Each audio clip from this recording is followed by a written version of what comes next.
Bonjour et bienvenue dans ce nouveau numéro de Business Africa. Je suis Afolake Oyinloye, les actualités de la semaine. Quelle politique mener pour que les pays atteignent la sécurité alimentaire? Nous irons dans une production d'arachide au Sénégal.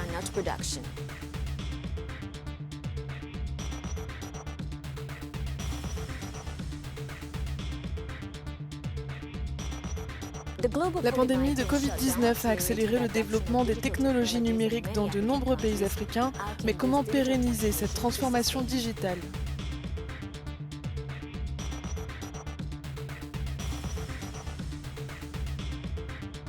Et enfin, nous nous rendons dans une cave à vin à Johannesburg pour comprendre comment le pays est arrivé à un record exceptionnel d'exportation de vin.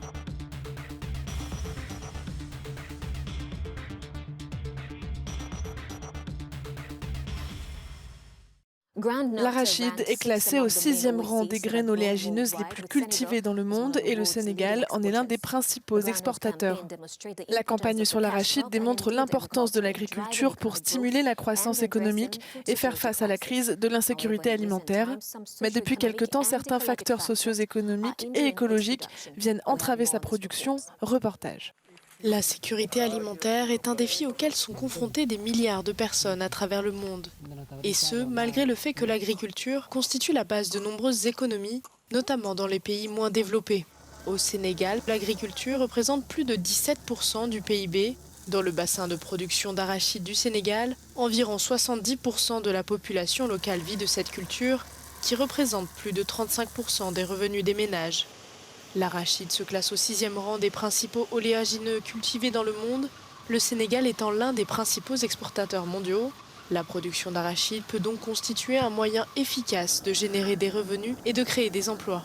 La Société islamique internationale de financement du commerce a accordé un financement de 40 millions d'euros à la Société nationale de l'arachide du Sénégal pour aider le secteur agricole du pays à se remettre du Covid-19 et financer la saison 2021-2022.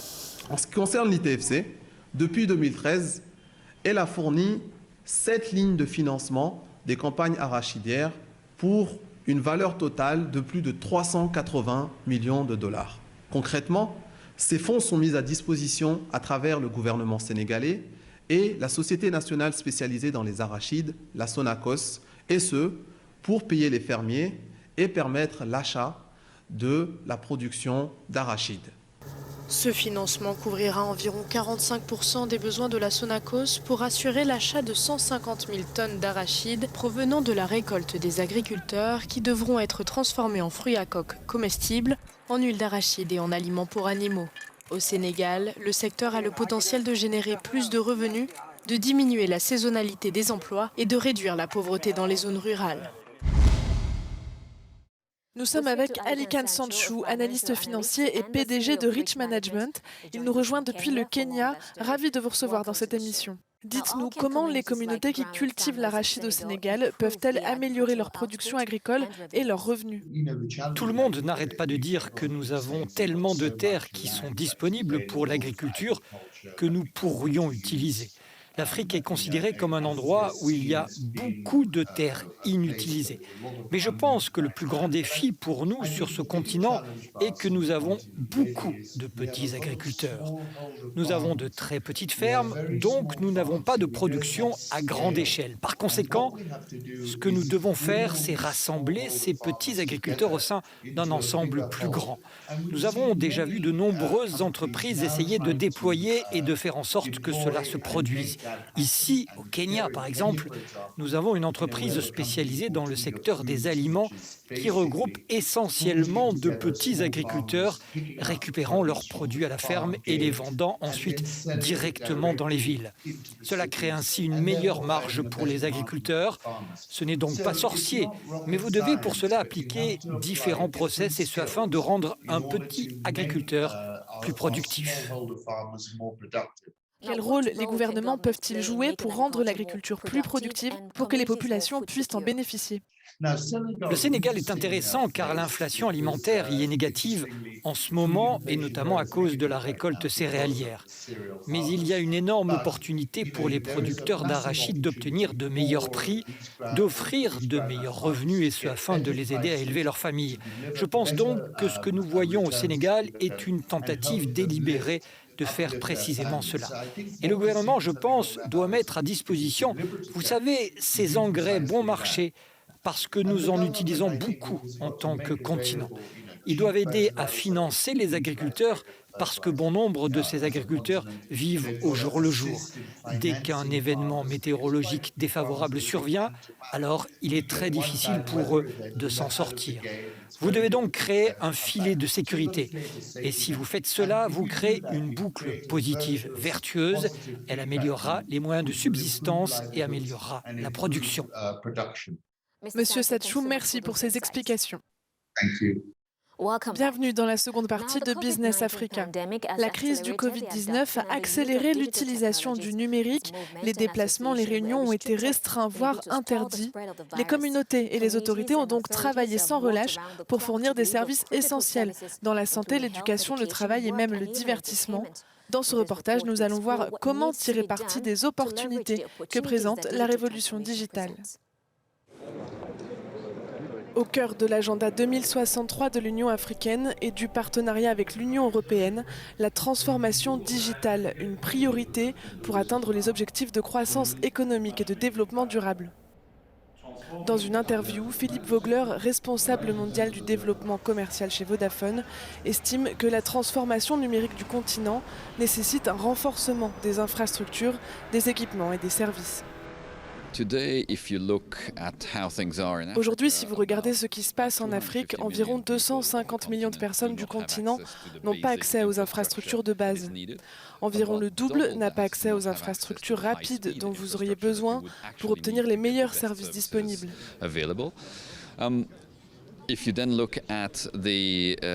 Si vous regardez ensuite l'équipement lui-même, une très grande partie de la population, environ 500 millions de personnes, n'ont pas accès à des tablettes, ordinateurs portables ou téléphones de suffisamment bonne qualité pour bénéficier des services que vous devriez avoir.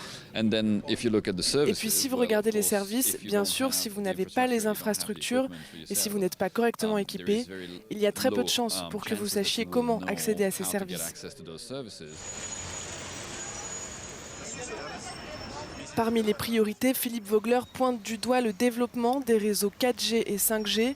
Il préconise aussi au gouvernement l'abaissement des taxes sur les smartphones et les équipements numériques. Un effort attendu de la part des États africains qui ont démontré pendant la pandémie que les technologies pouvaient être rapidement adoptées, comme au Kenya où un accord a été conclu pour adapter le programme scolaire sur les plateformes numériques.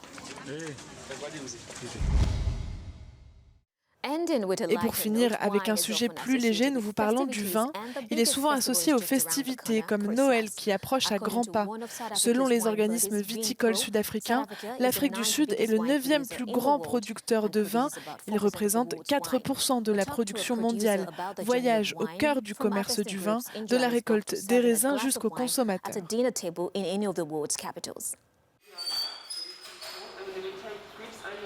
Au cœur de Johannesburg, un vignoble se démarque comme étant le seul établissement vinicole de la ville.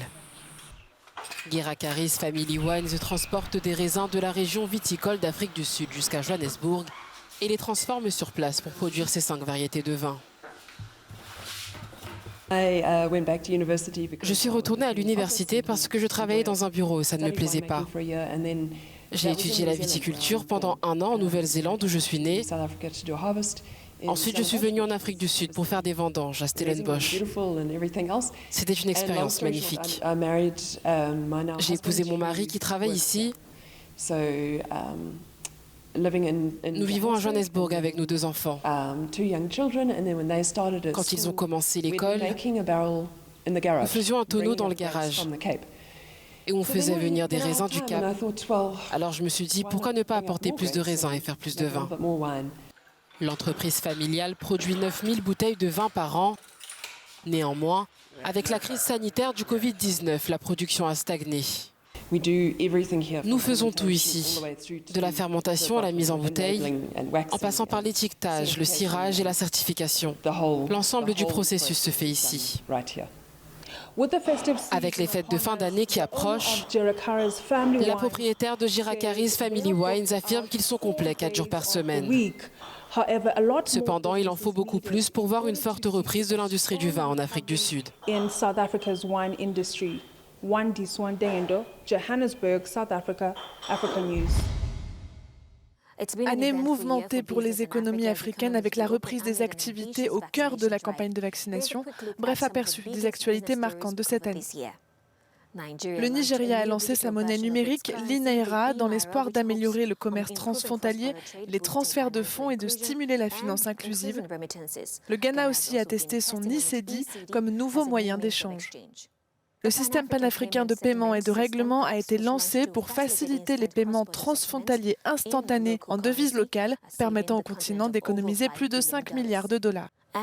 Et puis, lors de la COP26, on retiendra l'augmentation du financement climatique à hauteur de 500 milliards de dollars pour le continent et le débat controversé sur la fin ou la diminution de la production de charbon.